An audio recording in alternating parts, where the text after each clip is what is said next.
Apa kabar kalian semua? Semoga Sobat Novel Stories Donghua hari ini diberi kesehatan, dan langsung saja ke alur ceritanya. Episode 19. Sekte Darah Naga. Keluarga Yun merupakan bangsawan kecil di Kekaisaran Langit Utara. Pada umumnya bangsawan kecil akan menjadi pemimpin dari kota kecil, namun karena prestasi anggota keluarga Yun yang cukup baik dalam berpolitik, membuat pihak kekaisaran menyerahkan kota menengah seperti kota Yama untuk dipimpin oleh mereka. Selain karena mereka mempunyai kinerja yang bagus, keluarga Yun juga memiliki relasi yang baik dengan keluarga bangsawan lainnya. Salah satu contohnya adalah dengan keluarga bangsawan Mu. Demi mendekatkan hubungan antara keluarga mereka, Yun Xia sebagai pemimpin keluarga Yun tidak segan-segan menikahkan salah satu putri tercintanya terhadap putra dari keluarga bangsawan Mu tersebut. Yun Xia menyiapkan 5 kereta kuda beserta belasan penjaga untuk memberangkatkan putrinya menuju kota Diva. Satu kereta di antara kelimanya merupakan tempat kelompok Liu Yuan berada. Selain putri Yun Xia, belasan penjaga serta 5 petualang, Yun Xia juga membawa beberapa dayang untuk perjalanan putrinya. Perjalanan ini membutuhkan waktu 1-2 minggu sehingga memerlukan banyak persiapan sebelum keberangkatan. Setelah 2 hari melakukan persiapan, akhirnya rombongan kereta keluarga Yun itu berangkat meninggalkan kota. Liu Yuan, Senior Bai, Lin Rou, serta lainnya duduk berhadapan di salah satu kereta. Kelimanya menyaksikan kota Yama yang semakin menjauh kala kereta mereka terus bergerak. Ini adalah misi terjauh yang aku lakukan selama menjadi petualang, ucap Han Ziwei memecah kesunyian. Kau gugup? Tanya Long Chen sambil menggenggam tangan istrinya. Sejujurnya iya, aku khawatir kita akan kenapa-napa. Han Ziwei menyandarkan kepalanya di pundak Long Chen. Bagaimana denganmu suamiku? Long Chen tersenyum, mengelus kepala Han Ziwei dengan lembut. Satu-satunya yang membuatku terhibur dalam misi ini adalah jumlah hadiahnya yang sangat besar. Jika misi ini berhasil, kita bisa pensiun lebih dini dan kemudian fokus menjalani rumah tangga kita dengan bahagia tanpa memikirkan uang lagi. Memang sebelumnya Yun Xia mengatakan nominal hadiah yang diberikan kalau misi menjaga putrinya itu berhasil akan mendapatkan uang yang sangat besar. Meski nanti dibagi 5, uang yang diberikan tetap cukup bagi mereka untuk hidup mewah selama seumur hidup. Lin Rou memandang Long Chen dan Han Ziwei dengan perasaan sedikit iri. Sebagai gadis muda, ia tentu ingin merasakan gejolak cinta juga. Ketika memikirkan hal tersebut, Lin Rou refleks melihat ke arah Liu Yuan. Liu Yuan tidak berkomentar apapun, matanya terpejam sambil menyandarkan punggungnya di pinggiran kereta. Liu Yuan sebenarnya tidak sedang tidur, ia bisa mendengar percakapan suami istri itu dengan jelas. Meski diam, Liu Yuan menyadari sesuatu, seringkali imbalan yang besar disertai bahaya yang besar juga. Sekte Darah Naga merupakan sekte aliran hitam yang cukup besar di Kekaisaran Langit Utara. Kekuatan mereka tidak diragukan lagi di dunia persilatan, bahkan pihak kekaisaran sekalipun sangat berhati-hati dengan setiap tindakan mereka. Sekte Darah Naga seringkali menjadi teror bagi masyarakat karena kekejaman mereka yang selalu membuat kekacauan di mana-mana. Tidak ada dari masyarakat yang berani bahkan untuk sekedar menyebutkan namanya, seolah nama itu merupakan kutukan yang tak boleh diucapkan. Hanya saja dalam beberapa bulan terakhir, nama Sekte Darah Naga jadi tercemar karena gagalnya mereka dalam menyerang sebuah sekte besar aliran putih yang membuat mereka kehilangan banyak anggotanya. Demi membuat nama Sekte Darah Naga ditakuti lagi, mereka jadi lebih gencar berbuat kejahatan. Mereka tidak mengincar rakyat biasa melainkan para bangsawan. Seperti saat ini, sekte tersebut mengirim anggotanya untuk membunuh salah satu bangsawan kecil yang hendak menjalin hubungan dengan keluarga bangsawan besar. Ayah, kenapa ayah menyuruhku menyelesaikan misi mudah ini? Berikan saja pada anggota lain yang lebih lemah.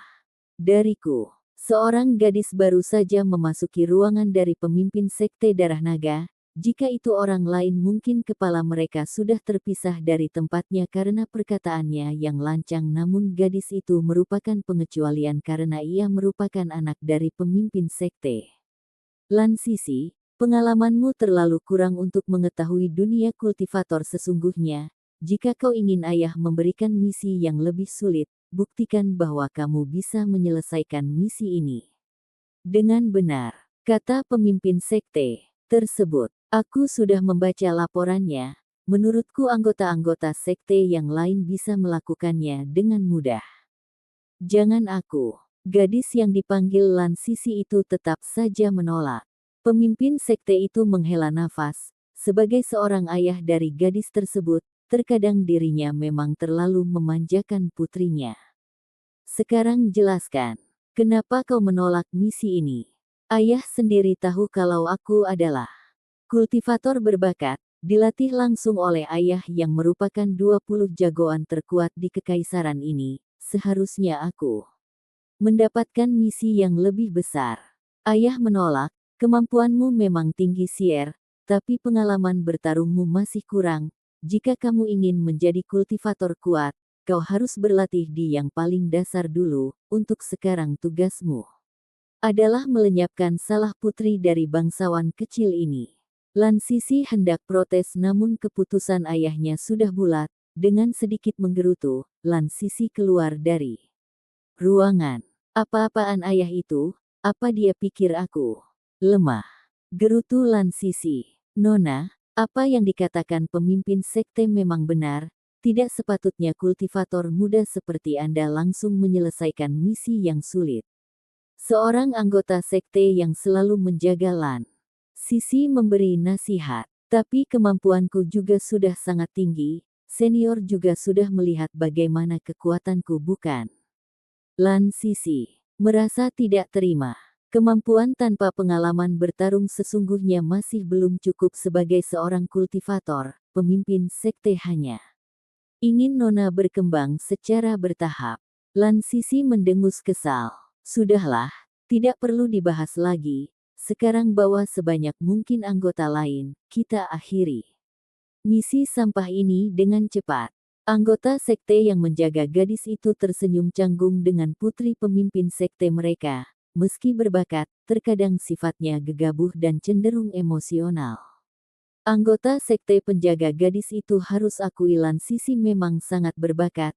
Terlepas dia merupakan gadis yang manis, di usianya yang baru 13 tahun, ia sudah mencapai ranah alam jiwa.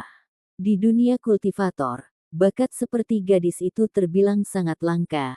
Anggota sekte yang menjaga gadis tersebut bisa membayangkan Lan Sisi akan menjadi kultivator kuat di masa depan. Selain mendapatkan sumber daya yang besar dari sekte setiap bulannya, Lan Sisi sudah mempelajari banyak teknik pembunuh tingkat tinggi dari pemimpin sekte Darah Naga. Meski belum pernah melakukan tugas namun dikabarkan bahwa gadis itu memiliki darah dingin yang tidak akan segan menghabisi lawannya. Setelah melakukan persiapan singkat, Lan Sisi bersama puluhan anggota sekte lainnya mulai bergerak ke tempat target. Mereka berada. Episode 20. Yun Mao. 3 hari berlalu semenjak Liu Yuan dan lainnya berangkat mengerjakan misi dari keluarga Yun. Mereka telah menempuh sekitar 30% dari perjalanan ini. Rombongan kereta Liu Yuan biasanya akan berhenti dan membuat api unggun ketika malam hari. Selain mengistirahatkan kuda-kuda mereka, melakukan perjalanan di malam hari cukup beresiko jika terus dilanjutkan. Untungnya semenjak mereka berangkat, tidak ada halangan atau bahaya yang mengincar rombongan kereta tersebut selain hewan buas yang terkadang bisa diusir dengan mudah. Liu Yuan akan memisahkan diri ketika malam tiba, berbeda dengan senior Bai, Lin Rou serta lainnya yang terkadang asik mengobrol dengan para penjaga di dekat api unggun. Pemuda itu memilih menyendiri. Kenapa Anda selalu menjauh? Apa mengobrol dengan kami tidak terlalu nyaman? Baru Liu Yuan hendak memisahkan diri, seorang gadis anggun tiba-tiba menghalangi langkahnya. Gadis itu memakai gaun merah yang biasanya digunakan seorang pengantin perempuan. Ia adalah putri dari Yun Xia yang bernama Yun Mao. Gadis inilah yang nanti akan menikah dengan keluarga bangsawan besar di kota Diva. Nona Yun salah paham. Liu Yuan tersenyum dengan sopan. Aku hanya sedang melakukan latihan. Latihan. Dalam perjalanan seperti ini, Yun Mao keheranan. Liu Yuan mengangguk. Jika ada kesempatan biasanya aku menggunakan waktuku untuk berlatih, ini bisa membuatku bertambah kuat lebih cepat. Gadis itu memangut-mangutkan kepalanya. Pantas saja Anda sangat kuat di usia yang muda, Anda ternyata seseorang yang tekun. Liu Yuan hanya mengangguk, ia kembali melanjutkan langkahnya dan melewati gadis itu. Ketika Liu Yuan melaluinya, gadis itu langsung mengikutinya di belakang. Liu Yuan mengerutkan dahi. Dia pikir setelah memberitahu ia akan berlatih, gadis tersebut akan membiarkannya sendiri. Liu Yuan duduk di bawah salah satu pohon sementara Yun Mao duduk di pohon tak jauh darinya. Gadis itu tidak berkata apapun menunjukkan bahwa ia hanya ingin melihat Liu Yuan latihan, namun tentu saja pemuda itu merasa tak nyaman ditonton seperti itu. Apakah ada sesuatu yang Nona butuhkan dariku? Tanya Liu Yuan. Tidak ada, aku hanya ingin melihat bagaimana Anda berlatih. Liu Yuan tersenyum canggung, tidak ada yang istimewa ataupun menarik. Aku hanya menelan pil ini lalu diam bersila cukup lama untuk mengekstrak khasiatnya. Liu Yuan menunjukkan pil berwarna keperakan kepada Yun Mao. Ia langsung menelan pil itu lalu bersila dan memejamkan matanya. Cukup lama menunggu hingga Liu Yuan membuka matanya lagi. Yun Mao benar-benar menontonnya selama hampir 2 jam. Apa menjadi seorang kultivator harus seperti itu? Duduk diam selama berjam-jam, kurasa itu membuat tubuhku pegal jika melakukannya. Yun Mao bukanlah seorang kultivator, ia sebenarnya penasaran bagaimana Liu Yuan memiliki kekuatan yang tinggi, sebab itu ia ingin melihat latihannya.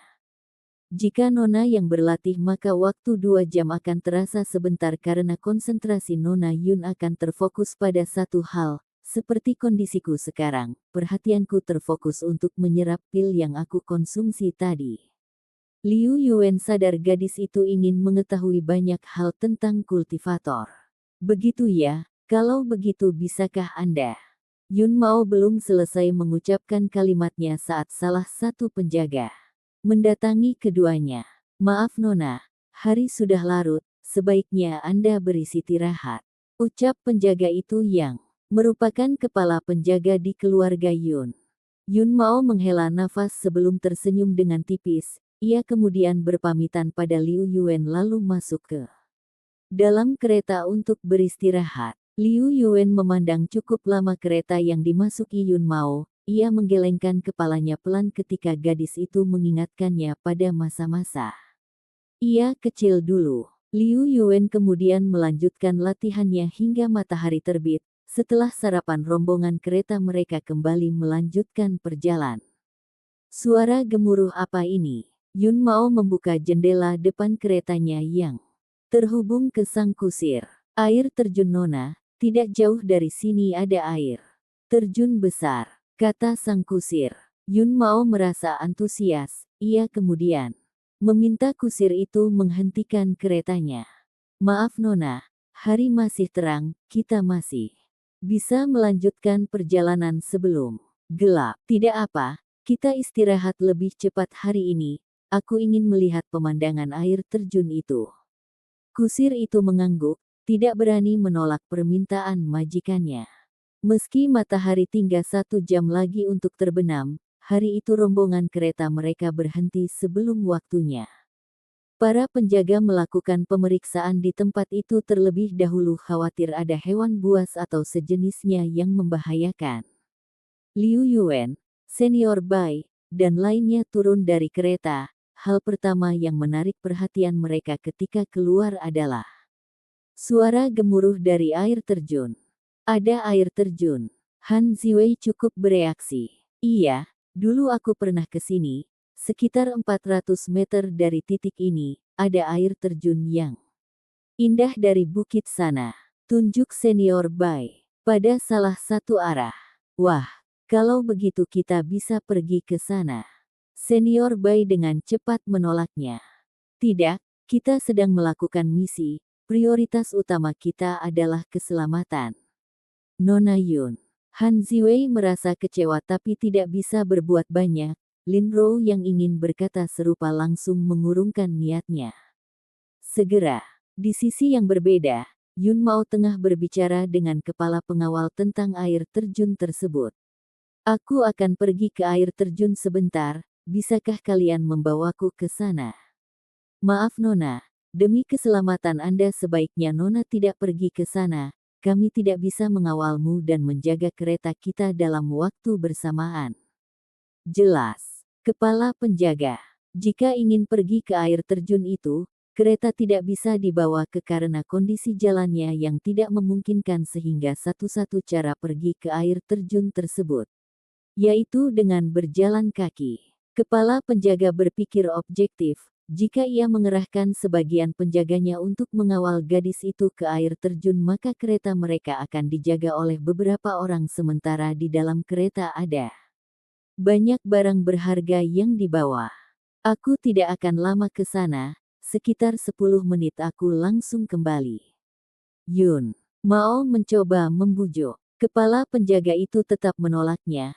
Bukannya ia tidak ingin permintaan kecil gadis itu tapi kondisinya memang tidak memungkinkan. Kalau begitu biar aku yang mengantarkan Nona Yun ke air terjun. Tiba-tiba Liu Yuan ikut dalam pembicaraan tersebut. Membuat kepala penjaga dan Yun Mao terkejut. Saudara Liu, Yun Mao membuka mulutnya. Apakah boleh? Liu Yuan masih bertanya pada kepala penjaga itu. Kepala penjaga itu batuk pelan, ia merupakan salah satu dari kebanyakan orang yang sudah mendengar kemampuan Liu Yuan di kota Yama. Boleh, tapi Anda harus membawa satu orang lagi agar tidak terjadi salah paham. Membiarkan laki-laki dan perempuan pergi berduaan bukanlah kebijakan yang baik apalagi salah satu dari mereka akan menikah. Liu Yuan mengerti. Ia mengatakan akan membawa Lin Rou bersamanya sehingga mereka bisa pergi bertiga. Kepala penjaga itu tak memiliki alasan lagi untuk menolak. Ia memperbolehkan Liu Yuan, Yun Mao, dan Lin Rou untuk pergi ke sana. Saudara Liu, bolehkah aku tahu kenapa Anda membantuku untuk pergi ke air terjun itu? Tanya Yun Mao saat ketiganya dalam perjalanan. Tidak ada alasan pribadi, aku hanya ingin Nona lebih menikmati perjalanan ini.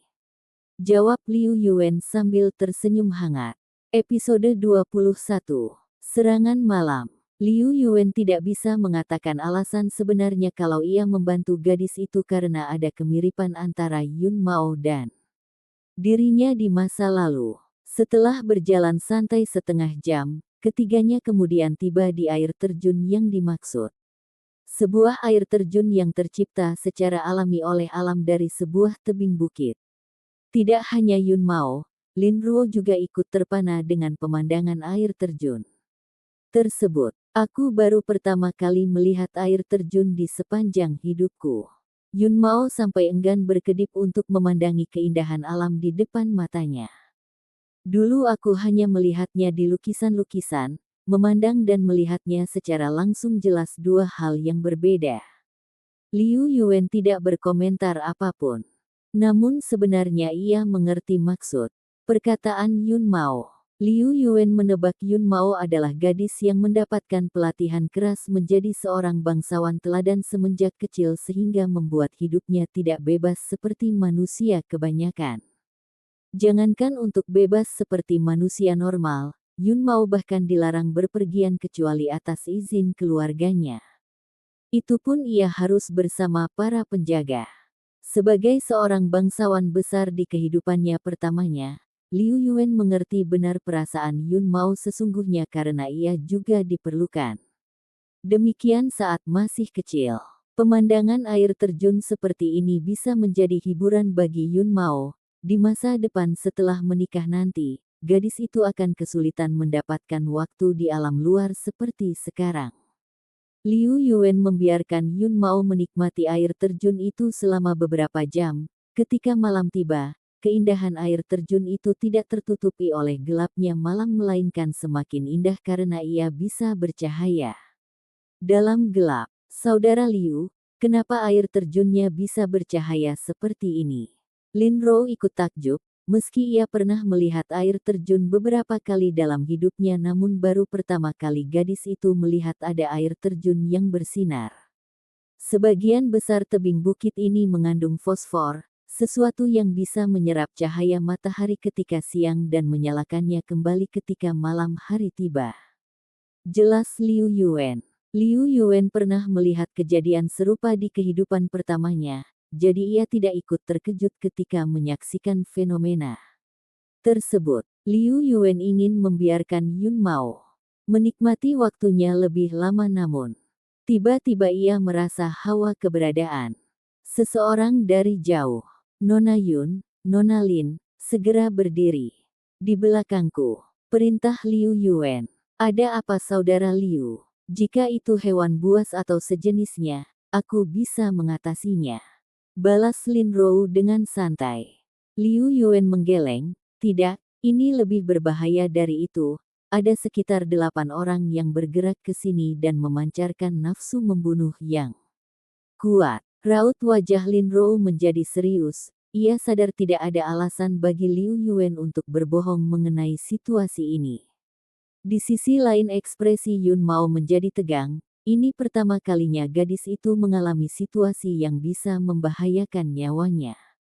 Benar saja, tidak lama kemudian sebuah senjata tiba-tiba melesat di udara dan mengarah ke arah Yun Mao dengan kecepatan yang tinggi. Sebelum senjata itu sampai mengenai targetnya, Liu Yuan segera menangkapnya dengan tangan. Ia kemudian menemukan senjata tersebut berupa pisau lempar yang bisa digunakan untuk jarak jauh. Pisau lempar itu tidak ditembakkan sekali melainkan beberapa kali ke arah Yun Mao. Liu Yuan kembali menangkap mereka tanpa kesulitan. Tidak aku sangka ada kultivator yang memiliki kemampuan menarik sepertimu. Di sini, merasa pisau mereka tidak berguna, orang-orang yang melemparkannya kemudian menampakkan dirinya di hadapan Liu Yuan. Orang-orang itu merupakan seorang pria yang memakai jubah hitam dengan motif naga kemerahan. Liu Yuan tidak mengenalinya namun tidak untuk Yun Mao dan Lin Rou. Dalam sekali lihat saja keduanya langsung mengetahui kalau orang-orang di depan mereka berasal dari sekte darah naga. Bagaimana bisa mereka ada di sini? Lin Rou menjadi ketakutan, mendadak lututnya terasa lemas. Di sisi lain Yun Mao kesulitan berkata-kata, tapi dari sorot matanya terpancar ketakutan yang mendalam pada orang-orang itu. Kalian mengenal mereka? Tanya Liu Yuan kebingungan. Lin Rou patah-patah mengangguk. Mereka berasal dari sekte darah naga saudara Liu, sekte besar aliran hitam yang ditakuti semua orang. Alis Liu Yuan terangkat, ini benar-benar cukup membuatnya terkejut. Baguslah kalau kalian mengenali kami, ini akan berjalan mudah. Sekarang serahkan gadis bangsawan itu pada kami dan mungkin setelahnya aku akan membiarkan kalian hidup. Kata salah satu dari mereka. Sambil tertawa, mereka mengincar Nona Yun. Sebermasalah apa keluarga Yun hingga bisa menyinggung sosok sekte besar aliran hitam? Batin Liu Yuan yang masih menganalisa situasinya. Cepat serahkan gadis bangsawan itu sebelum aku berubah pikiran dan membunuh kalian bertiga. Anggota sekte darah naga itu melotot karena Lin Rou dan Liu Yuan tidak merespon tawarannya. Tidak mau. Kalau begitu aku bunuh saja kalian bertiga. Anggota sekte darah naga yang berbicara tiba-tiba melemparkan pisaunya kembali. Berbeda dengan sebelumnya, kali ini pisau yang ditembakkan diarahkan pada Liu Yuan langsung. Liu Yuan menangkap pisau itu dengan cepat, tidak sampai di sana, ia langsung melemparkannya balik ke salah satu dari mereka. Pisau yang dilepaskan Liu Yuan bergerak jauh lebih cepat dibandingkan anggota sekte itu, alhasil anggota yang ditargetkan tak bisa menghindar saat pisau itu menancap di lehernya, membuatnya seketika kehilangan nyawa. 7 anggota sekte darah naga yang tersisa mematung di tempat, mereka sama sekali tidak menduga Liu Yuan akan bertindak demikian. Tidak hanya cepat, tetapi pisau yang dilemparkan Liu Yuan mengarah tepat pada titik vital lawannya. Kau, siapa sebenarnya dirimu? Tunjuk salah seorang dari mereka dengan tubuh bergetar. Liu Yuan menghela nafas panjang sambil menggelengkan kepalanya pelan. Mereka, pembunuh terlatih tapi tidak mengetahui banyak tentang target incarannya. Sulit dipercaya mereka adalah pembunuh yang sudah berpengalaman. Liu Yuan tidak menjawab melainkan langsung bergerak cepat pada 7 anggota sekte aliran hitam tersebut. Para anggota sekte itu seketika menjadi waspada. Mereka segera melemparkan beberapa pisau pada Liu Yuan namun dengan mudah pemuda tersebut menangkis senjata mereka dengan pedangnya. Liu Yuan terus bergerak sambil mempersempit jarak antara keduanya. Ketika jaraknya sudah dekat, Liu Yuan mengayunkan pedangnya. Para anggota sekte itu tidak tinggal diam dan langsung menahan serangan tersebut dengan pisau-pisau mereka. Liu Yuan dan 7 anggota sekte darah naga kemudian terlibat pertarungan jarak dekat, meski lawannya bertujuh Liu Yuan tampak mendominasi pertarungan bahkan menekan lawan-lawannya. Ketujuh anggota sekte itu hanya berada di puncak alam spirit, sama sekali bukan tandingan Liu Yuan sehingga dalam waktu yang singkat, Liu Yuan berhasil menorehkan beberapa luka pada mereka. Dalam belasan jurus berikutnya, satu persatu anggota sekte itu mulai kehilangan nyawanya di tangan Liu Yuan dan ketika Liu Yuan ingin menghabisi anggota sekte yang terakhir tiba-tiba ayunan pedangnya berhenti di udara. Dari jauh Liu Yuan merasakan ada nafsu membunuh yang kuat sedang bergerak ke lokasinya, terlebih tidak hanya satu tetapi mereka berjumlah puluhan orang. Sampai jumpa di episode selanjutnya, selamat beraktivitas dan sampai jumpa.